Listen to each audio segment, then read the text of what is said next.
Après, on peut se poser plusieurs questions. Alors, c'est vrai que quand on regarde les entreprises individuelles, la structure la plus optimale, en ce qui concerne les entreprises individuelles, la structure la plus optimale, c'est la SASU. Pourquoi? Parce qu'avec la SASU, vous pouvez être salarié de votre entreprise. Ce qui n'est pas le cas de ces trois premières. Vous ne pouvez pas être salarié de ces trois premières. Vous ne pouvez pas. Vous restez seulement, vous serez sous le régime de travailleurs indépendants. La question que je voulais dire, oui. Une fois qu'on a établi un salaire, par exemple, est-ce qu'on peut le modifier pour le salaire de... Si, vous pouvez le modifier. Ça, du coup, ça, c'est ce qu'on appelle, ça relève de la discrétion du chef d'entreprise. Vous pouvez le modifier, bien entendu. Mais il ne faut pas exagérer dans la modification. Il faut que ça reste à peu près, qu'il y ait une logique dans la modification. Vous ne pouvez pas passer, par exemple, de 1000 euros à 3000 euros ou à 3500 euros. Vous voyez? C'est dans les statuts de l'entreprise. Non, c'est pas mis dans les statuts. Parce que quand vous créez dans les statuts d'entreprise ici, dans les statuts d'entreprise, on ne fera apparaître que les parts sociales. Dans les statuts. Vous ferez apparaître que les parts sociales, c'est-à-dire parts sociales 25% en nature, en numéraire ou en industrie. Ça peut être 25%. Vous, par exemple, vous dites, bon, moi j'ai 50%, et votre associé à 50%. Là, vous êtes associé égalitaire. Ça, suivez celui-là. Si vous êtes associé égalitaire, vous avez choisi la SARL, parce que là, je redis, sur les trois formes ici, les quatre formes d'entreprise individuelle, celle-là, la responsabilité est illimitée. Mais de là à là, la responsabilité est limitée à hauteur du capital social. Mais parmi ces trois-là, il n'y a que dans celle-là que vous pouvez être salarié de l'entreprise. Que dans celle-là, vous pouvez être salarié. Ça veut dire en fait que vous pouvez vous octroyer un revenu chaque mois. Mais si vous faites ça, ça a comme avantage d'augmenter vos charges et donc de diminuer le résultat. Et donc de payer moins d'impôts. Dans les charges ici, non seulement il y aura des salaires, la part des salaires, il y a aussi la part des cotisations sociales. Et la part patronale. Là, ici. Mais oui.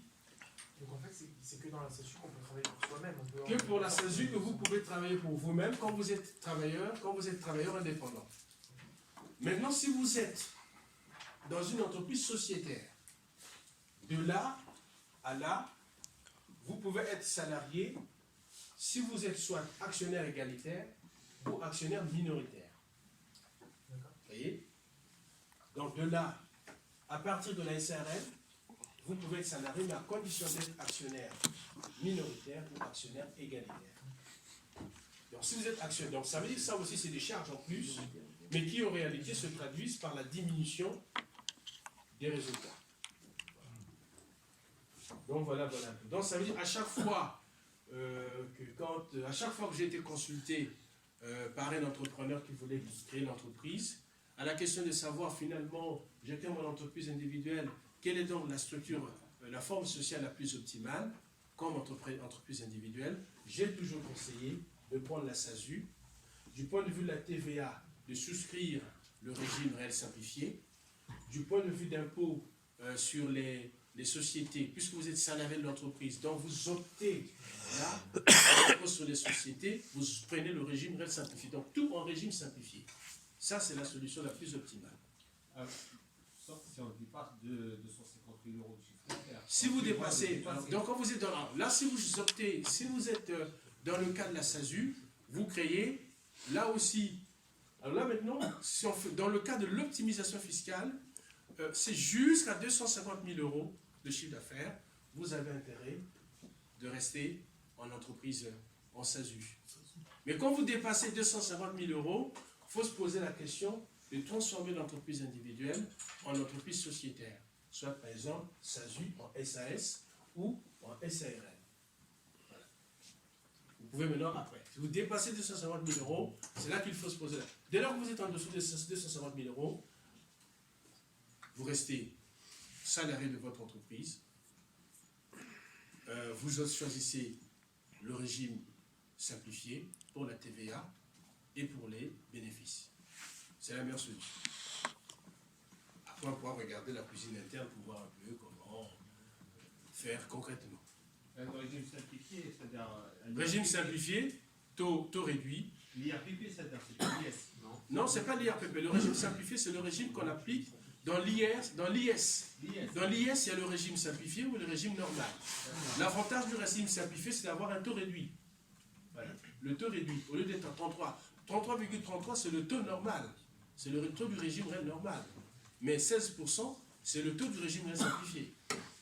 Ça aussi, c'est un avantage. Donc, quand même, double, voire triple ou quadruple avantage. Donc, voilà un peu. Là, tout à l'heure, on a pris un exemple pour essayer de voir une entreprise qui réalise un chiffre d'affaires effectif au moins de 200 000 et qui, avec les charges de 180 000, ça veut dire en fait les salaires. Là, on a compté que les salaires. Hein. On est parti que sur les salaires. Donc, ça fait qu'en fait, et à rajouter 15 000, va supposer que vous preniez un revenu par vous-même, un salaire. Donc, ça veut dire que vous arrivez finalement à un résultat fiscal de 5 000. Maintenant, si vous ajoutez à ces 5 000 les cotisations patronales, ça va être négatif. Un résultat négatif qui pourra être reportable sur l'exercice suivant. Il n'y a pas un risque de se retrouver dans ce qu'on appelle la double imposition qui est intervenue? Non. Là, vous ne pouvez pas être en double imposition. Pourquoi? Parce qu'en fait, puisque vous avez opté à l'IS, l'entreprise faisant un solde d'imposition et un résultat fiscal négatif, elle ne paye pas d'impôt. Par contre, vous, les 15 000 que vous avez perçus, vous allez déclarer ça en traitement de salaire, dans l'IRPP. D'accord. Mais puisque si c'est 15 000, c'est non imposable, ça. Est-ce que ça veut dire qu'il est forcément négatif? Ah oui, là, dans ce cas, avec ça, là, ça sera mais vraiment négatif. Encore plus. D'accord. Merci beaucoup. Non, mais ça aussi, ça veut dire en fait qu'il faut bien être attentif sur. Alors, après aussi, là, nous sommes à 200 000. 15 salariés. Et quand je dis, si vous êtes à 250 000, il faut changer du statut, c'est si vous n'êtes que seul, vous n'avez pas de salarié. Vous voyez? Vous êtes seul salarié de votre entreprise, à 250 000, au-delà de 250 000, vous vous posez la question si vous restez en SASU. Mais dès lors que vous avez, ici regardez, vous avez 10 salariés, 180 000 euros déjà. Ça, c'est ce qu'on appelle des charges fixes. Ça veut dire que vous pouvez rester jusqu'à 783 000 avec 10 salariés. Vous pouvez aller jusqu'à 783 000 euros. Vous voyez? Donc c'est là, après on regarde plusieurs critères. 250 000 si on est seul. Il n'y a pas de salariés. Le seul salarié de l'entreprise, c'est vous. Mais dès lors que vous avez 10 salariés, en effet, je pense que vous restez en régime. Dès lors que votre chiffre d'affaires n'a pas dépassé 783 000, vous n'avez pas intérêt à changer de statut. Et puis sans compter à côté de ça, vous allez avoir aussi d'autres opérations diverses qui pourront s'adosser. Donc voilà, on en reparlera. Donc, vous pouvez mettre grand A dans l'entreprise individuelle. Dans l'entreprise individuelle.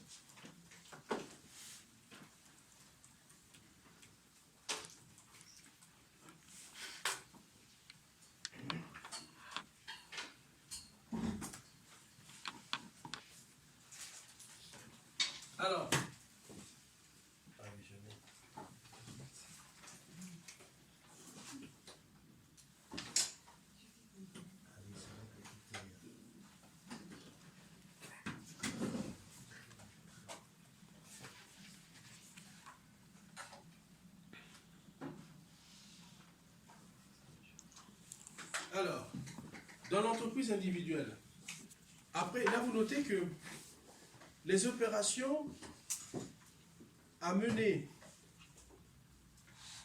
pour la détermination du résultat, les opérations à mener pour la détermination des résultats sont les suivantes. Les opérations à mener pour la détermination des résultats sont les suivantes. Les opérations à mener pour la détermination des résultats sont les suivantes. les opérations à mener pour la détermination des résultats sont les suivantes.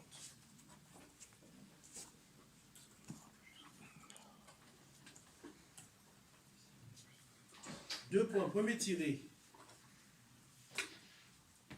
Calculer le résultat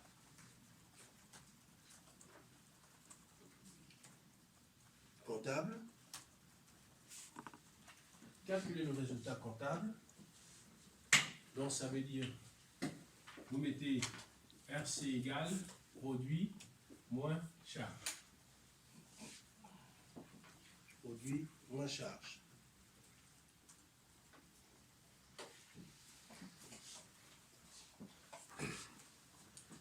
Deuxième opération. Vous pouvez même mettre ici, ça c'est la première, on peut mettre ici première opération. Deuxième opération, vous mettez établir la liste des corrections extra-comptables. Établir la liste des corrections extra-comptables. Corrections extra-comptables, c'est-à-dire ici, réintégration et déduction. Réintégration et déduction. Alors, on va faire un petit point sur les réintégrations. Donc, vous mettez un sous-tiré, les réintégrations. Sous-tiré, vous mettez réintégration. Qu'est-ce qu'on a en réintégration?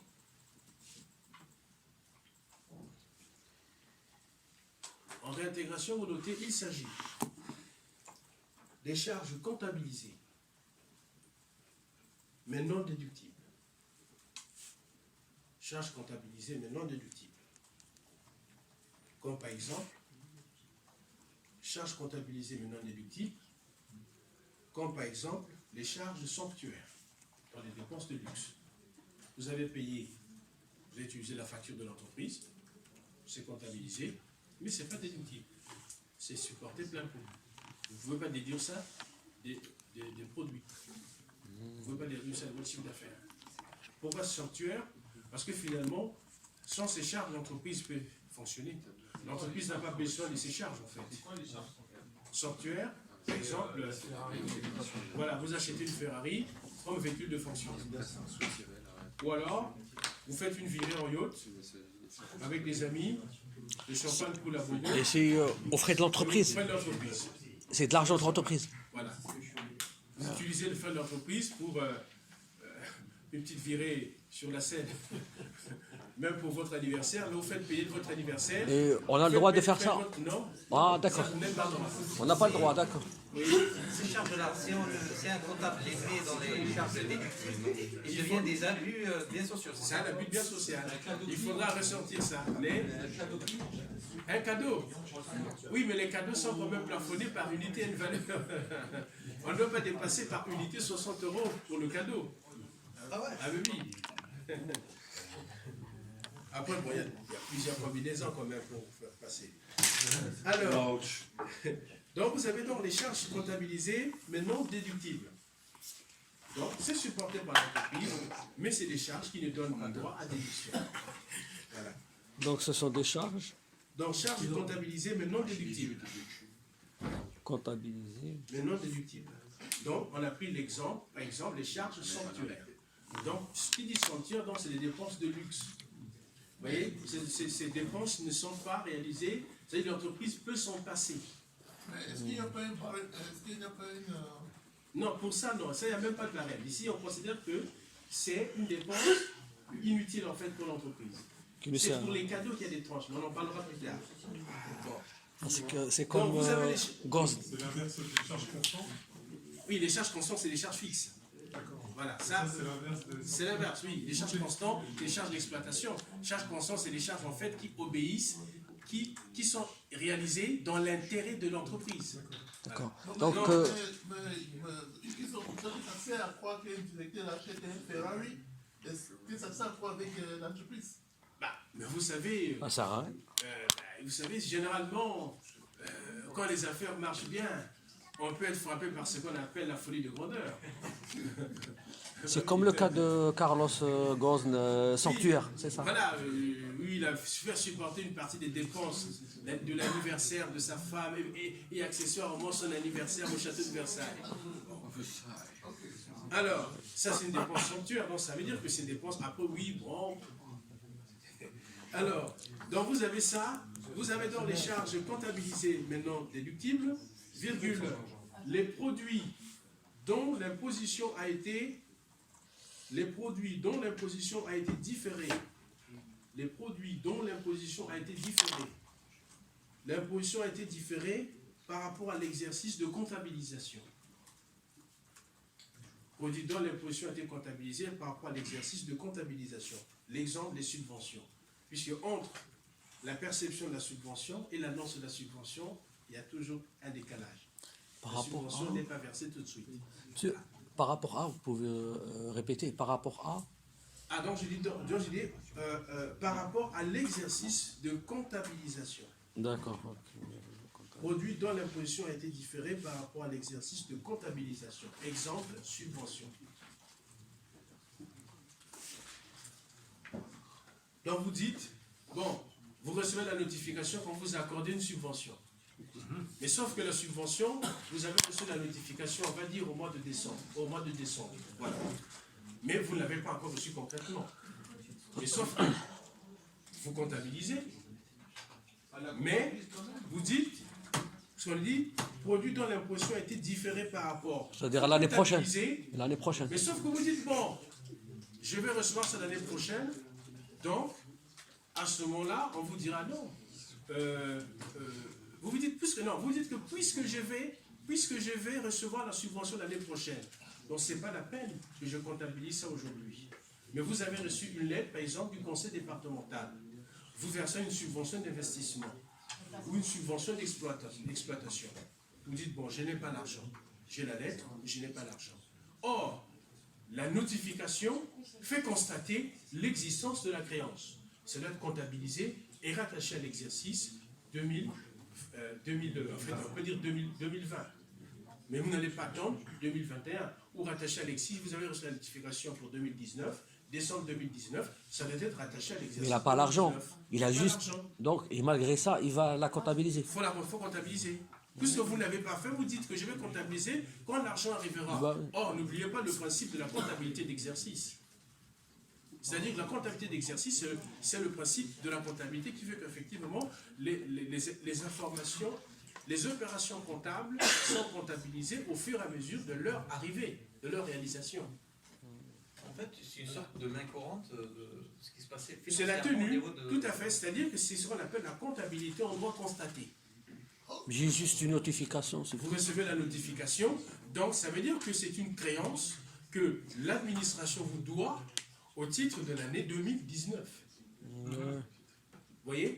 C'est une créance que l'administration vous doit au titre de l'année 2019, puisque cette créance a été constatée en 2019. Donc ça doit être rattaché sur 2019. Vous dites que je vais recevoir ça en 2020, donc, bon, je vais comptabiliser ça, ça rentrera dans les comptes en 2020. On dira non. Si vous avez fait les calculs que vous avez enlevés, on vous dira, la fiscalité dira que non, il faut comptabiliser ça. Dans l'exercice de 2019. Voilà. C'est pour ça qu'on dit réintégrer. Ah, Point ah. virgule.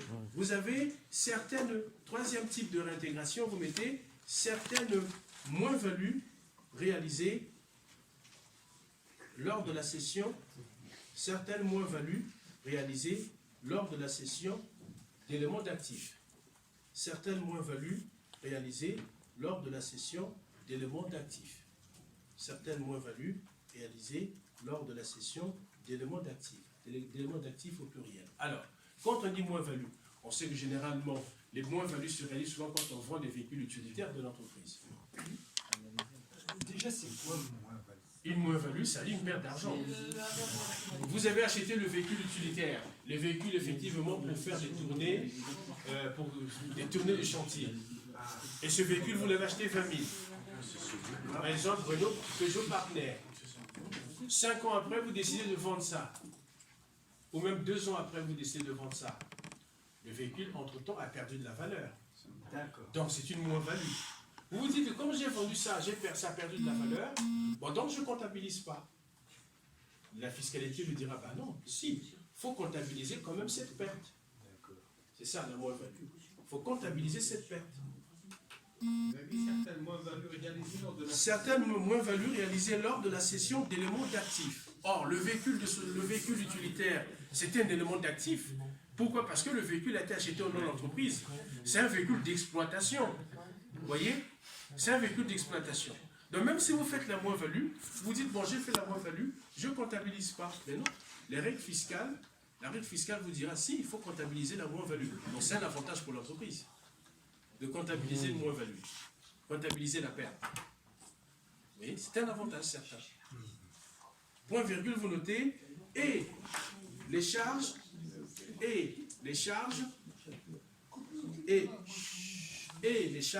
dont la réduction est reportée et les charges dont la déduction est reportée lors d'exercices ultérieurs. Les charges dont la déduction est reportée lors d'exercices ultérieurs. Par exemple, vous avez passé la commande. Quand vous passez la commande, il faut enregistrer l'opération. Et puis par la suite, vous avez payé, mais vous n'avez pas encore reçu la facture. Parce que c'est la facture qui caractérise effectivement l'existence et la preuve parfaite de la dépense réalisée. Donc, vous dites, je comptabiliserai, je passerai l'opération, je vais sortir le compte de ce bien lorsque j'aurai reçu la facture. Mais si la facture arrive au mois de... généralement, souvent les factures arrivent avec des décalages. Au moins souvent, surtout si c'est une livraison. Vous avez fait l'achat au mois de décembre, vous avez payé, mais vous avez reçu la facture au mois de janvier. C'est une charge. Là, la fiscalité vous dira, oui, vous avez fait la dépense. Cette dépense doit être constatée, enregistrée dans les comptes. Donc ça, c'est pour les réintégrations.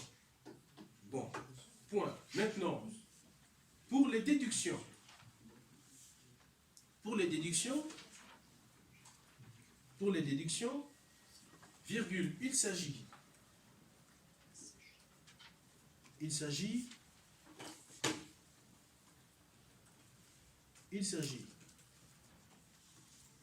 deux points. Sur la même ligne, on va mettre des produits comptabilisés non imposables. Produits comptabilisés non imposables.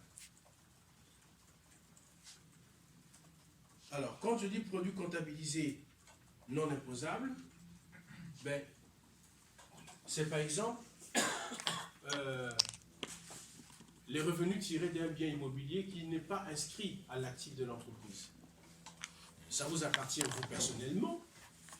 Vous êtes entrepreneur individuel, ça vous appartient vous personnellement. Ça n'appartient pas, ce n'est pas enregistré, ça n'appartient pas à l'entreprise. Puisque vous dites que c'est mon entreprise. J'ai reçu donc les loyers. Vous allez comptabiliser. Là, on vous dira, ben non, il faut enlever ça.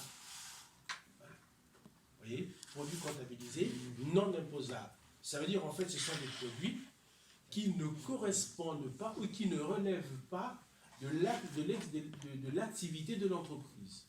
Donc, ça arrive. Pourquoi? Parce qu'il y a eu confusion. Vous êtes propriétaire de l'entreprise, mais vous avez aussi des appartements que vous mettez en location. Donc, il peut y avoir télescopage. Point virgule, vous mettez les produits dont l'imposition est reportée,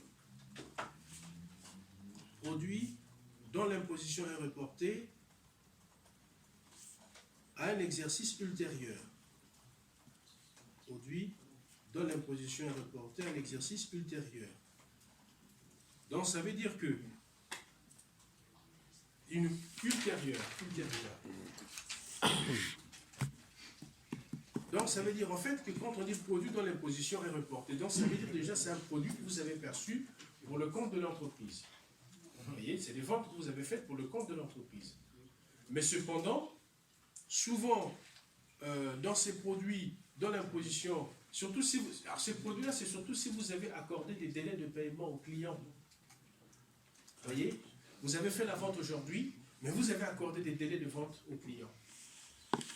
Et dans ce cas, vous avez comptabilisé, on vous dit non, puisque vous avez accordé des délais de vente aux clients, on vous demandera de le ressortir. Point virgule, vous mettez certaines plus-values réalisées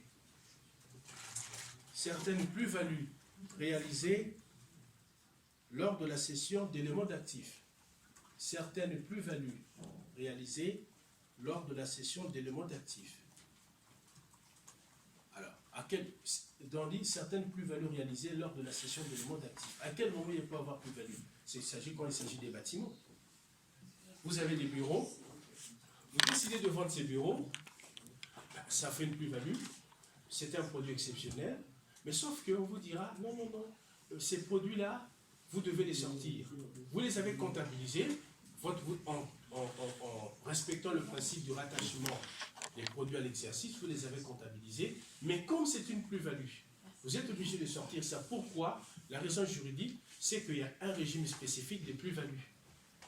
Les plus-values ne peuvent pas être comptabilisées effectivement en produit, même si c'est un produit exceptionnel, mais ça fait l'objet d'un régime exceptionnel. Donc, il y aura un autre régime d'imposition qu'il faudra appliquer, avec d'autres documents qu'il faudra remplir. Il y a d'autres CERFA dédiés à cela. Point virgule, vous mettez « et les charges dont la déduction avait été reportée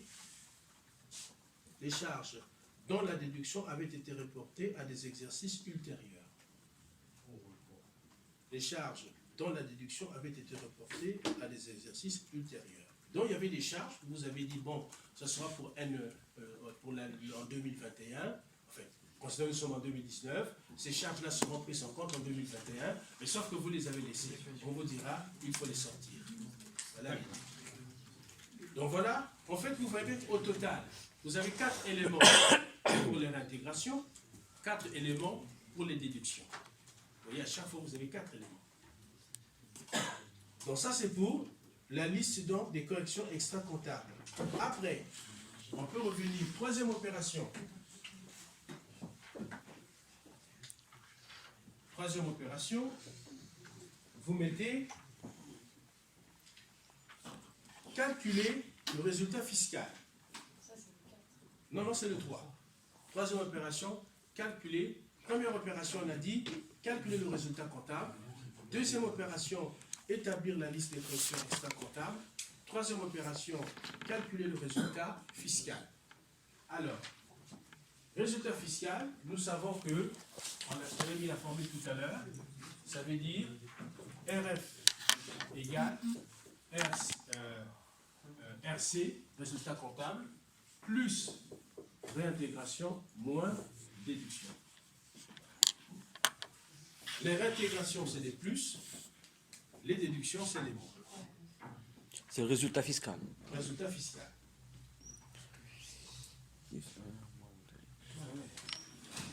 Après, quatrième opération.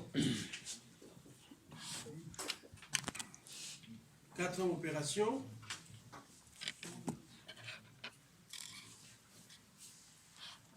Ajouter le résultat fiscal. Quatrième opération. Ajouter le résultat fiscal aux autres revenus du foyer fiscal. Plutôt foyer familial. Aux autres revenus du foyer familial. Ajouter. Du foyer. Ajouter le résultat fiscal aux autres revenus du foyer. Ajouter le résultat fiscal aux autres revenus du foyer pour former le revenu global,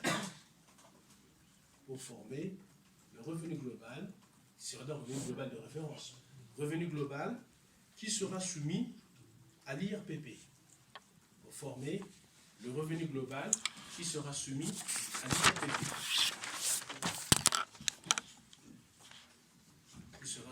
à l'IRPP. Pourquoi l'IRPP? Parce que le fait de rajouter le revenu fiscal aux autres revenus fiscaux, ça confirme l'idée selon laquelle que l'entreprise individuelle n'est pas soumise à l'IS. Elle est soumise à l'IRPP. Pourquoi? Parce que le revenu fiscal, ça peut être un BIC, un BIC, ça peut être un bénéfice agricole, ça peut être un BNC, ça peut être un revenu foncier, ça peut être des revenus des capitaux mobiliers.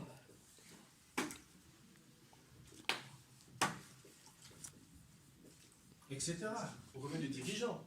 Donc ça, dans la 2042, chaque revenu a un numéro, a un code en fait. Donc, vous avez un BIC ou l'un des revenus parmi. Et qui est dans le foyer, soit votre conjoint ou les enfants qui ont des activités s'y sont rattachés. Donc, vous allez renseigner si dans le revenu du foyer, votre conjoint a un traitement, perçoit des traitements et salaires, vous allez renseigner la ligne traitement et salaire. Sur la ligne là, vous recevrez donc effectivement, vous recevrez donc la déclaration déjà pré-remplie. Mais vous, après, vous avez votre identifiant fiscal, vous devez rajouter le BIC. Il y a un endroit qui est prévu à cet effet. Soit ça sera vous, souvent, on met vous ou conjoint. À chaque fois, vous voyez. Vous, si vous avez le BIC, vous allez mettre le BIC là. Et si le conjoint a un bénéfice agricole, ça sera là. Dans le BIC, vous allez renseigner. Et si, par exemple, il y a d'autres membres du foyer qui ont des revenus, si c'est dedans, vous allez renseigner. Et ça forme un revenu global. C'est sur ce revenu-là que l'administration fiscale pourra appliquer une décote de 10% et puis déterminer le quotient familial pour savoir quel taux d'imposition appliquer, quelle formule appliquer. Donc ça, c'est ce qui se passe en ce qui concerne...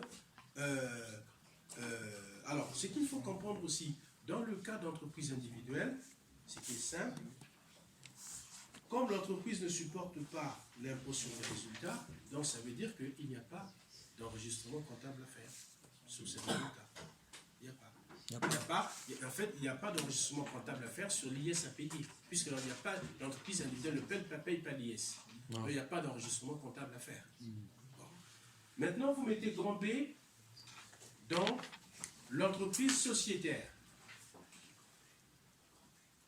Dans l'entreprise sociétaire.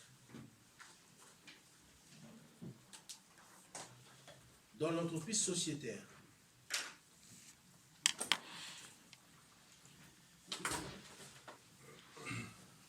À la ligne, vous notez selon leur forme juridique. Donc, quand je dis la forme juridique, ça veut dire quoi?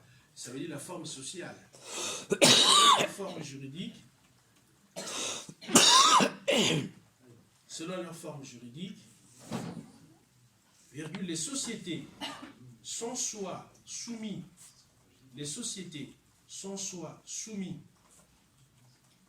à l'impôt sur les revenus de personnes physiques. Les sociétés sont soit soumises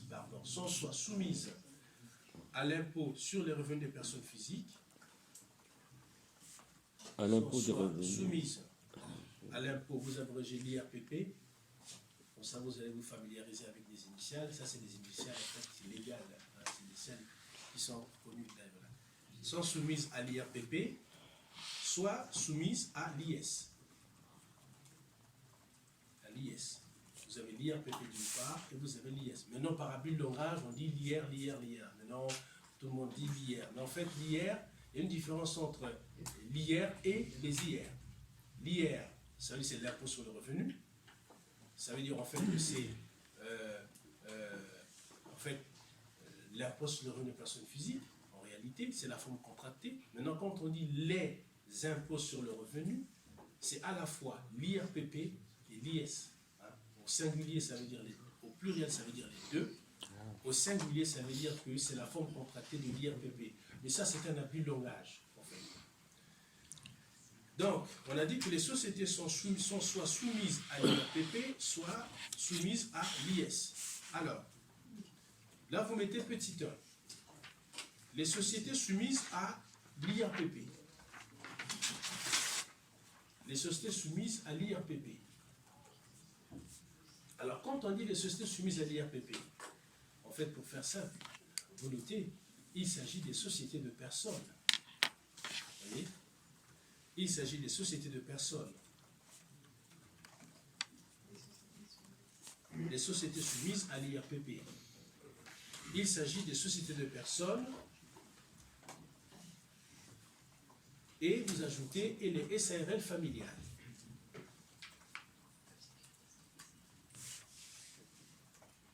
Et vous mettez les SARL, puisque c'est la règle de droit commun. Il s'agit des sociétés de personnes et les SARL, sur le niveau du tableau. Il s'agit des sociétés de personnes. Il s'agit des sociétés de personnes. Il s'agit des sociétés de personnes.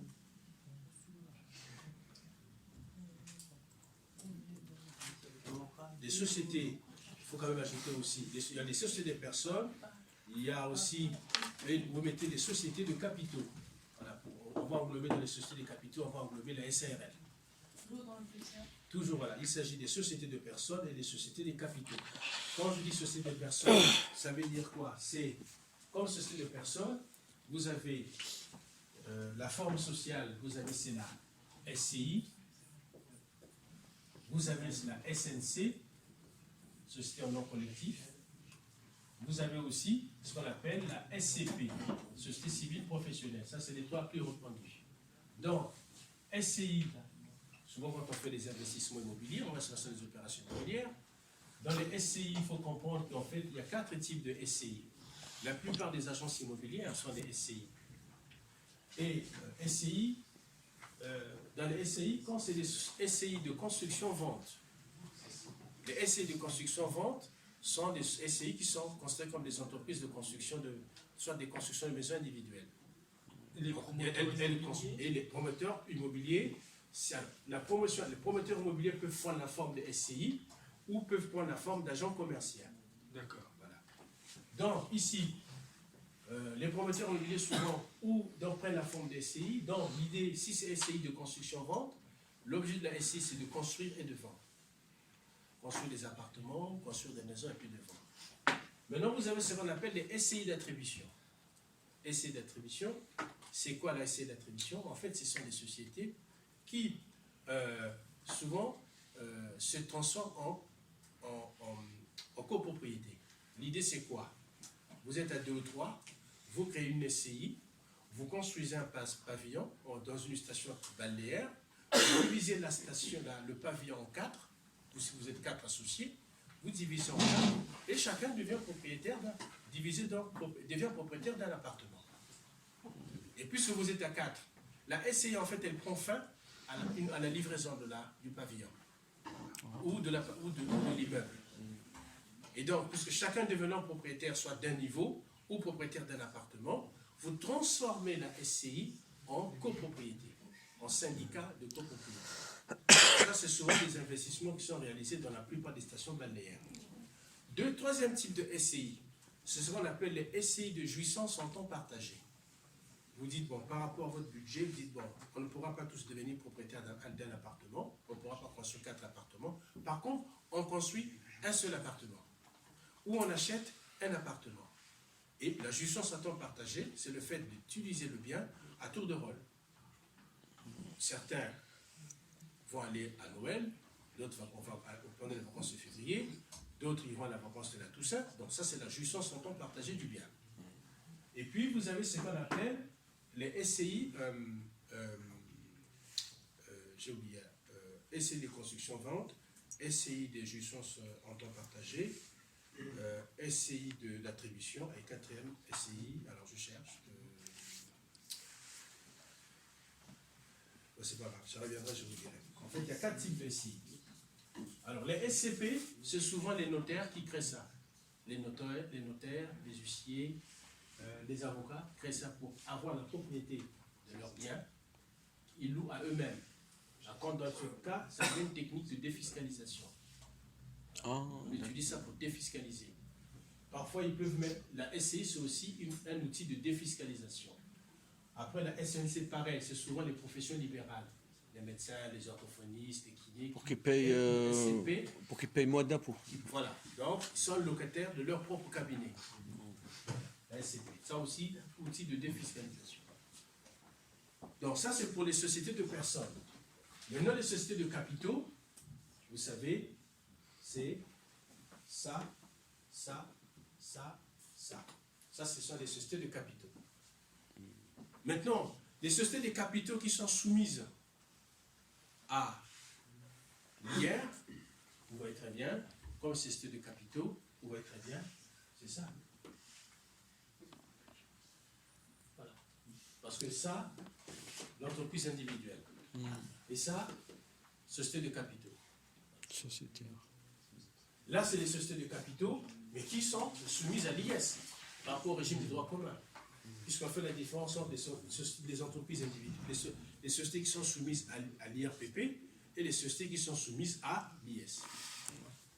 Donc ici, à la ligne, vous notez les trois premières étapes. Les trois premières étapes sont identiques. Les trois premières étapes sont identiques à celles de l'entreprise individuelle. Les trois premières étapes sont identiques à celles de l'entreprise individuelle. Les trois premières étapes sont identiques à celles de l'entreprise individuelle. 2 points. Premier tiré, ou vous mettez petit A si vous préférez. Première opération, première étape ici, donc vous mettez premier tiré, calculer le résultat comptable. Donc, ça correspond ce qu'on fait pour dans le cas d'entreprise individuelle. Calculer le résultat comptable.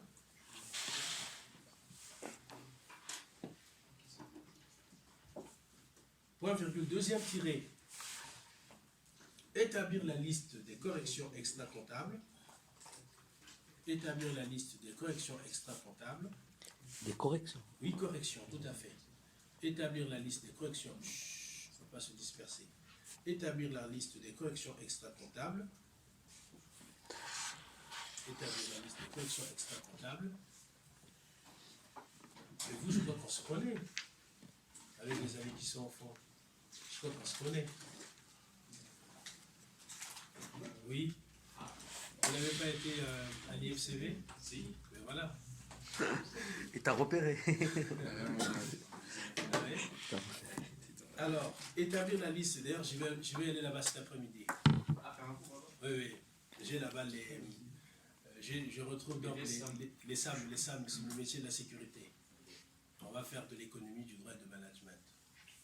Avec M. Segaki. Voilà, oui, là, je le retrouverai tout à l'heure. Alors, mais pourquoi vous n'êtes pas venu me voir en demi-tour?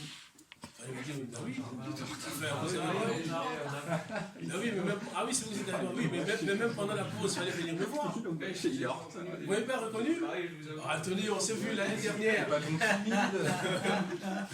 On s'est vu l'année dernière. T'as chopé. Alors, bon, ça fait partie de mes extras. L'IFCB, ça va. Ah, vous savez qu'après, on n'arrive plus à trop faire des choses. Ça fait partie des extras. Alors, on a dit, alors, troisième tiré, calculer le résultat fiscal. Lui aussi était à l'IFCB, non? Non? Il y a qui et qui? On est deux. Ah, mais l'autre est où? Il y a Antoine là-bas. Il y a Antoine, mais tout à fait. Mais vous êtes défaillant, pourquoi vous n'avez pas dit monsieur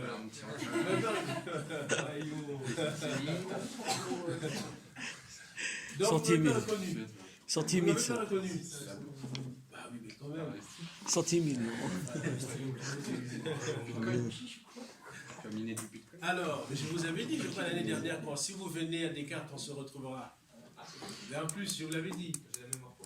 Ah oh, non, mais je vais dire, je vais raconter cette anecdote tout à l'heure aux camarades. Je vais voir tout à l'heure. Alors, je vais aller balancer là-bas. Alors, donc vous avez trois calculer, donc on a dit calculer le résultat fiscal. Ça, c'est la troisième opération. Maintenant, quatrième tiré. Répartir ensuite. Les trois premières, c'est pareil que pour l'entreprise individuelle. Troisième tiré, répartir ensuite le résultat fiscal. Répartir ensuite le résultat fiscal entre les associés, virgule, sans tenir compte, donc chacun reçoit, mais c'est en tenant compte du pourcentage de part sociale, sans tenir compte de la fraction distribuée, De la fraction. tout à fait, sans tenir compte de la fraction distribuée au plan comptable. Sans tenir compte de la fraction distribuée au plan comptable. Qu'est-ce que ça veut dire? Donc ça veut dire que ici, la fraction distribuée au plan comptable, en fait, c'est la fraction en fait qui est faite lorsque lorsque certains associés sont actionnaires, ou non, sont salariés. Vous voyez? Lorsque certains associés sont salariés. Alors, cinquième tiré, point virgule, cinquième tiré.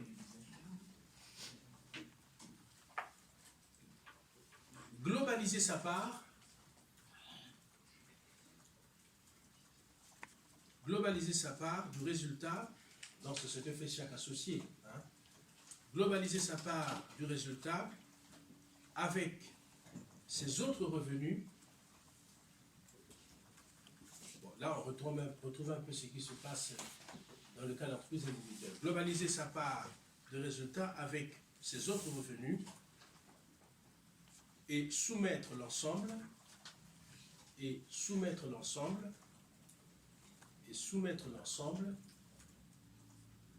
à l'IRPP ou à l'IS. Soumettre l'ensemble à l'IRPP ou à l'IS. Alors, pourquoi je dis l'IS? Nous parlons bien des sociétés soumises à l'IRPP. Et puisque comme chacun des actionnaires perçoit sa part, si je parle de l'IS, c'est parce que L'actionnaire peut être une société. voilà, l'actionnaire peut être une société. Une SARL peut être une société d'une SCI. Vous voyez? D'une SCP, d'une SNC, ou voire d'une SARL. Donc ça veut dire que si l'associé, c'est une société, si l'associé c'est une société des capitaux, si c'est une SA, SAS, cette part sera intégrée dans les revenus qui sont de leurs revenus de la SA ou SA, ou de la SA, SAS et sera soumise à l'IS. Mais si l'associé, c'est une entreprise individuelle ou à responsabilité limitée, ou à unipersonnelle à responsabilité limitée, ou la SASU, mais ça sera déclaré à l'IRPP. Vous voyez, c'est pour ça qu'on dit que ça sera, c'est pour ça qu'on dit que l'ensemble sera soumis à l'IS, à l'IRPP ou à l'IS. Donc tout ça, c'est selon la nature, le statut, selon le statut juridique, c'est selon le statut juridique de l'associé. Alors, petit 2, les sociétés soumises à l'IS. Les sociétés soumises à l'IS. Les sociétés soumises à l'IS. Alors, à l'IS. Ici, les sociétés soumises à l'IS, quelles sont ces sociétés? C'est simple pour noter, il s'agit des sociétés des capitaux. Il s'agit des sociétés des capitaux.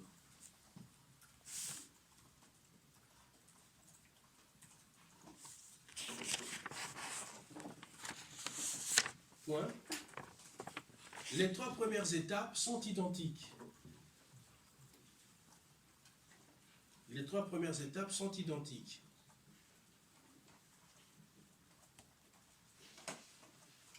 Sont identiques ici donc à celles de l'entreprise sociétaire ou à celles de l'entreprise, à celles des sociétés. Bon, vous avez compris, sont identiques, virgule. Abstraction faite. Abstraction faite de quelques différences. Abstraction faite de quelques différences. Ou réintégration et déduction. Excusez-moi, Abstraction faite de quelques différences. Abstraction faite de quelques différences quant aux réintégrations et déductions.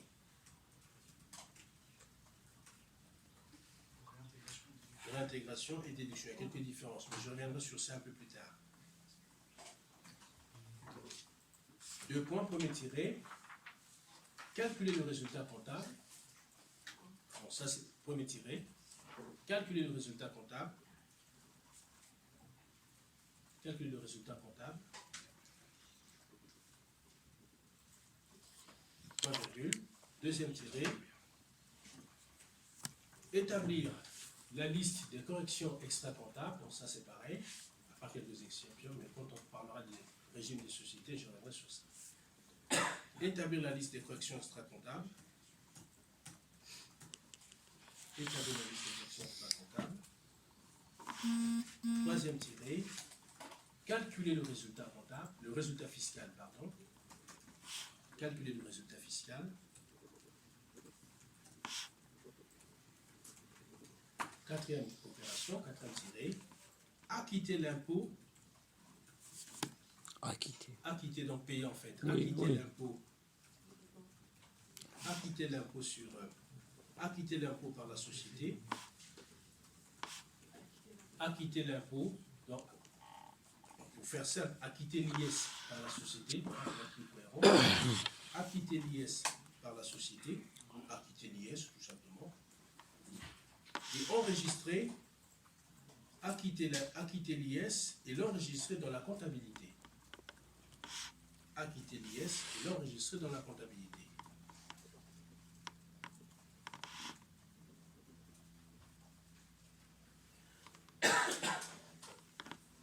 Cinquième tiré. Répartir le résultat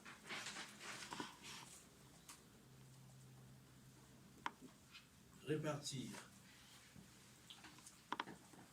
peux me dire entre les associés le résultat fiscal, répartir entre les associés le résultat fiscal, répartir entre les associés le résultat fiscal, virgule, plus généralement, oui, on ne répartit pas tout, parce que si vous répartissez tout, vous risquez d'avoir une imposition importante. Voilà. Donc,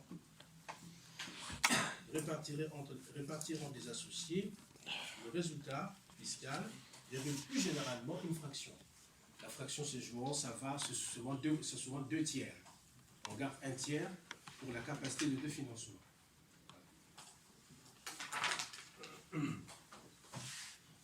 Plus généralement une fraction. Point virgule. Et enfin, dernier tiré,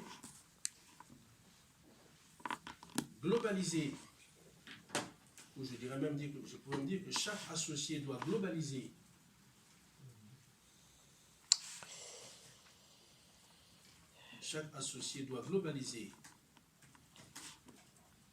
la part du résultat fiscal qu'il a reçu. Donc globaliser la part du résultat fiscal qu'il a reçu avec ses autres revenus. Là, on retrouve un peu la mécanique habituelle. Avec ses autres revenus. Avec ses autres revenus. Et soumet l'ensemble à l'IRPP ou à l'IS. Et soumet l'ensemble à l'IRPP ou à l'IS. Pourquoi l'IRPP? Parce qu'une société de personnes peut être actionnaire d'une entreprise sociétaire. Ou aussi parce que une entreprise individuelle peut être associée d'une entreprise sociétaire. Vous voyez, l'entreprise individuelle peut être associée de la SRL, peut être aussi associée de la SRL, de la SA, de la SAS. Elle peut être actionnaire. Voilà, c'est tout ce principe. Alors, voilà un peu, grosso modo, quelques éléments de théorie. Alors, après cela, on peut mettre un petit accent sur les éléments suivants. Vous pouvez mettre Grand 2. Le champ d'application, il y a quand même un aspect important quand même, surtout en ce qui concerne les métiers de la sécurité. Le champ d'application des bénéfices industriels et commerciaux.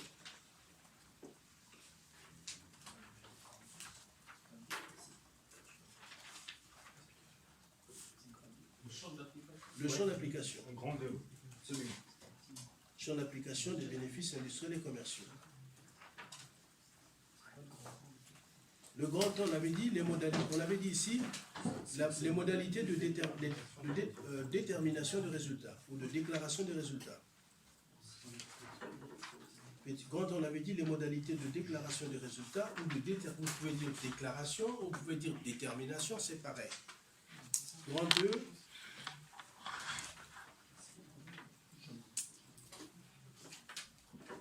Il y a quand même un point, je voudrais quand même insister, qui est assez intéressant, je trouve.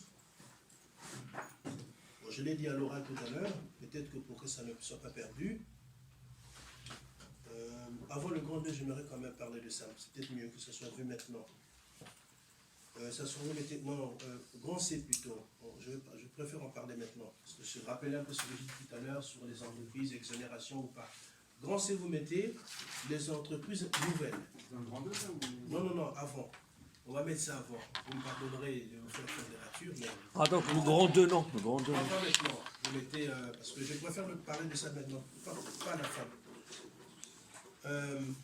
Grand C, vous mettez les entreprises nouvelles. Excusez-moi, vous pouvez répéter Grand C, voilà, les entreprises nouvelles. Les entreprises nouvelles. Alors,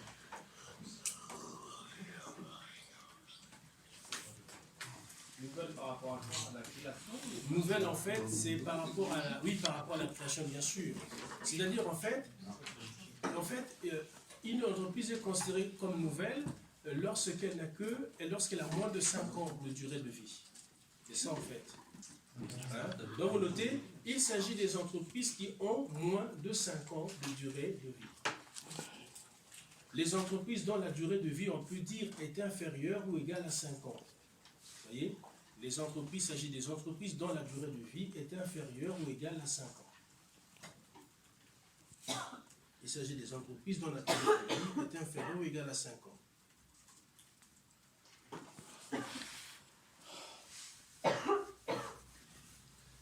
Ces entreprises, vous notez, bénéficient des abattements prévus par la loi. C'est souvent dans la loi de finances. Ces entreprises bénéficient des abattements prévus par la loi. Ces entreprises bénéficient des abattements prévus par la loi. Vous notez que ces abattements sont résumés dans le tableau ci-dessous. Ces abattements sont résumés dans le tableau ci-dessous.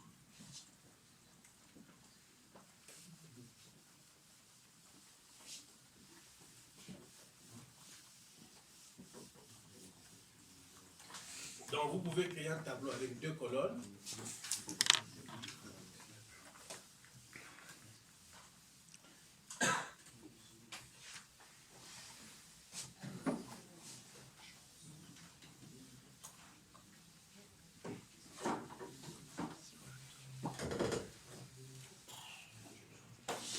Alors,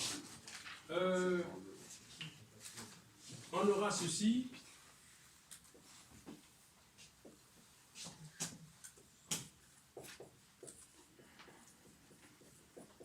Période. Et on aura déduction.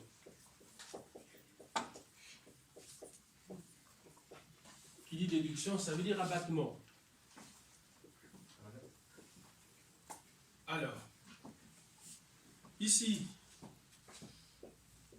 du 1er au 24e mois,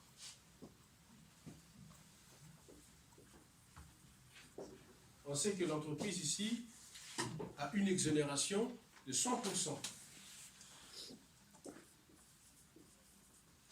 100%. Donc du bénéfice. D'accord ? 100% du bénéfice.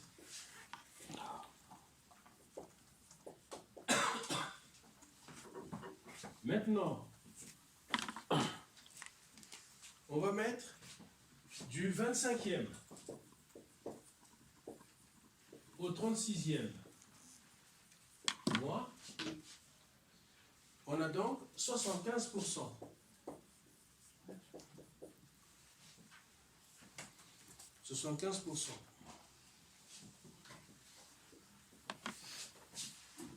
Du 37e au 48e.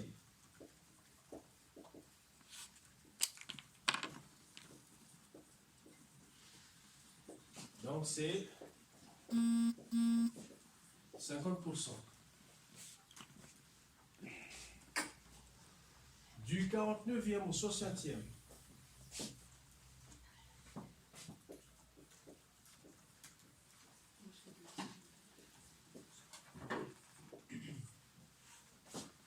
C'est 25. Voilà.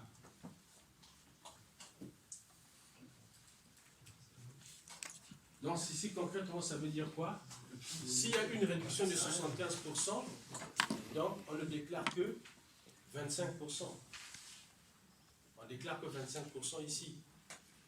La réduction de 75 fait que la réduction de 75%, l'exonération du bénéfice, fait que si on enlève 75%, il reste 25. En fait, c'est le tableau tout à l'heure à l'envers. Oui, on a fait le tableau à l'envers, tout à fait. Donc ça fait que si je fais comme ça, je remets le tableau à l'endroit. Là, ici, ça veut dire 0. Là, ça veut dire 50. Et là, ça veut dire 75. Voilà. On déclare 0% de bénéfice, on déclare que 25% de bénéfice, on déclare que 50% de bénéfice et on déclare que 75% de bénéfice. Oui. La deuxième, j'ai mis ici 25e, 36e. 25e, 36e. Donc voilà un peu ce tableau qui résume. Et enfin, maintenant, on peut passer au grand 2, le champ d'application des bénéfices industriels et commerciaux. Mais est-ce que c'est pour ça que beaucoup de sociétés en France, ils tournent chaque 4 ans ferme? Parce qu'avec le système comme ça, il y a... Mais disons que, bon, normalement, au sens de Schumpeter, un entrepreneur, il ne peut pas seulement s'inscrire sur 1 an, 2 ans, 3 ans. C'est que l'entreprise doit avoir une longue durée de vie. Maintenant, après, vous avez des petits entrepreneurs qui font des petits calculs, qui consistent à garder l'entreprise pendant 3 ans. On crée l'entreprise, 3 années après, on clôture, on crée une autre au nom de madame. 3 ans après, on clôture. Après, on crée au nom du premier enfant. Après, on crée au nom du deuxième enfant, s'il y en a. Après, on crée au nom de la nièce. Après, on crée... Alors ça, c'est un peu des combines. Souvent, quand je vois ça, je dis non, mais il ne faut pas faire ça. Pourquoi? Parce que ça va de pair, parce que quand on crée une entreprise, y compris... Ah, là, tout à l'heure, je parlais que de la fiscalité, mais il y a aussi des régimes de subventions qui vont avec, pour bénéficier des différentes subventions, les subventions au niveau social, avec, par exemple, ce qu'on appelle au niveau social, les réductions accordées par l'ACRE, voilà. L'ACRE, le NACRE, tout ça. Non, mais ça, c'est franchement des cuisines d'apothicaires. C'est pas là, il faut chercher. Il faut s'inscrire dans la durée. Donc, en effet, on a vu, notamment, on a vu effectivement dans la sécurité, dans la plomberie, dans l'électricité, dans la maçonnerie, en boulangerie, enfin, surtout dans beaucoup de métiers de l'artisanat, où les entreprises ont une durée de vie de 3 ans. Parce qu'on sait qu'il y a beaucoup d'argent. Vraiment, l'État injecte beaucoup d'argent pour soutenir effectivement, surtout en milieu rural, surtout dans les zones de revitalisation rurale, il y a beaucoup d'argent et beaucoup de subventions. Donc, on crée pendant 3 ans, on a profité des subventions, on clôture, et puis après, on va payer à chaque fois. Il n'est pas sûr que de l'année d'argent, on apprend les 2 premières années. On est bien d'accord que les 2 premières années, voire les 3 premières années, en fait, pour faire assurer une entreprise, il faut compter 5 ans. Pour faire assurer une entreprise. Et 90% des entreprises ferment au bout de quelques temps. Oui, mais ça c'est vraiment, c'est surtout des toutes petites entreprises, c'est ça qui est ferme. Quand on dit 90%, c'est vraiment des petites entreprises. Mais les moyennes, non. Les moyennes, une fois que c'est lancé, après 2 années de vache maigre, arrivent les périodes de vache grasse. Voilà, ben oui.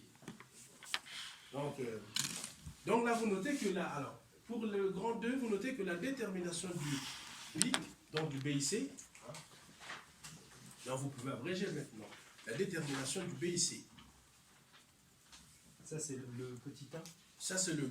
Grand 2, grand 2. Non, ça, c'est le titre du grand 2. Maintenant avant de mettre le petit 1, vous notez d'abord que la détermination du bénéfice industriel et commercial dans l'entreprise individuelle,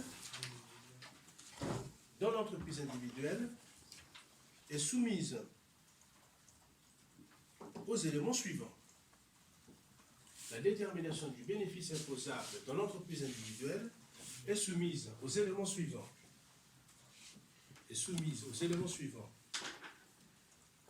Deux points. Premier tiré. La période de déclaration ou la période d'imposition. Mettez plutôt période d'imposition. On sait que c'est la période de déclaration. C'est lié à la déclaration. Deuxième tiré. Le bénéfice net. Donc, bénéfice fiscal. Le bénéfice net.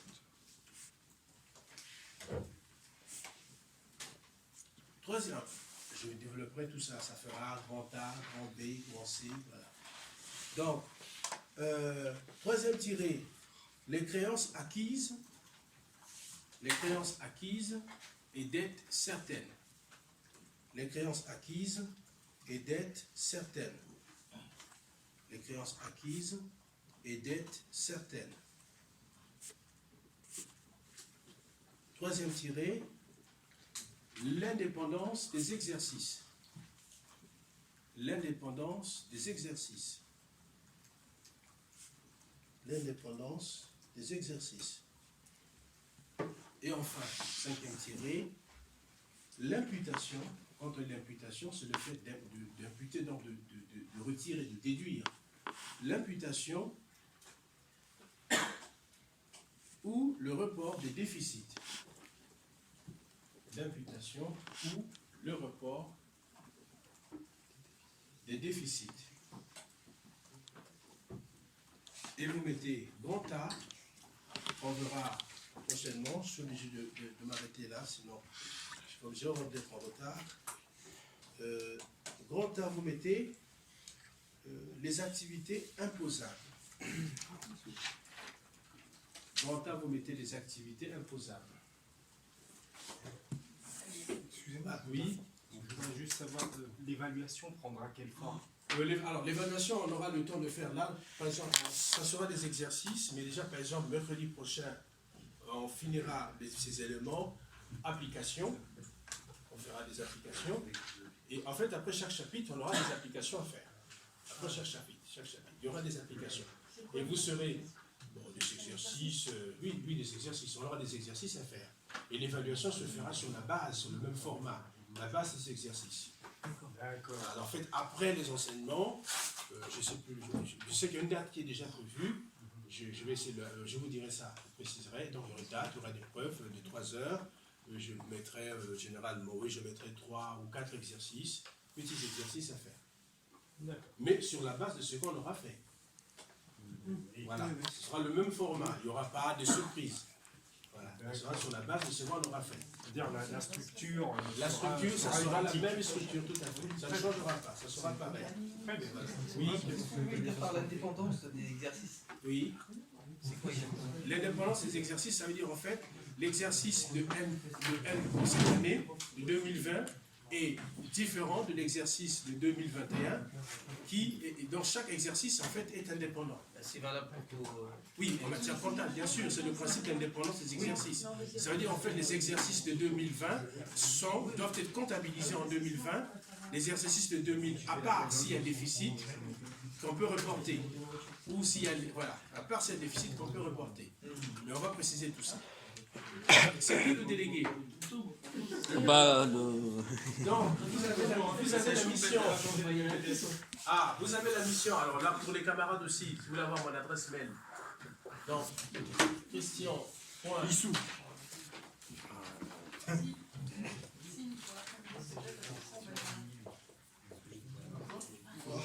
Moi, je vous donne l'adresse, mais c'est vrai que même quand vous m'écrivez par cette adresse, alors j'ai aussi l'adresse ici de la faculté d'ici. Pour chaque établissement, j'ai une adresse mail, mais ça arrive toujours dans cette boîte. Même quand mes élèves de Polytechnique m'écrivent, ça arrive là. Mes élèves, les autres étudiants, vous m'écrivez par l'adresse de Descartes, ça arrive là. Vous voyez? Donc, vous écrivez directement ici. Donc, FR. Et donc, le délégué, vous avez la mission de m'envoyer un mail comme ça, afin que je puisse vous envoyer le plan du cours que vous enverrez à tout le monde. Voilà. Bon, mon numéro de téléphone, si vous avez des questions. Fais-le tout de suite. Voilà. Monsieur, c'est 1000 bévas. 1000 bévas, tout à fait. C'est bon, allez. Les mathématiciens n'ont pas encore trouvé la formule pour mettre des espaces. C'est pour ça. Mais sinon, l'état civil, c'est 1000 EB, espace et puis vase. Ah, donc il y a un espace. Il y a un espace, tout à fait. Donc, mon numéro de téléphone, vous avez 06 43 55 0098. Donc, comme ça, moi, je vous envoie le plan du cours et puis je vous envoie aussi. Alors, d'ailleurs, peut-être que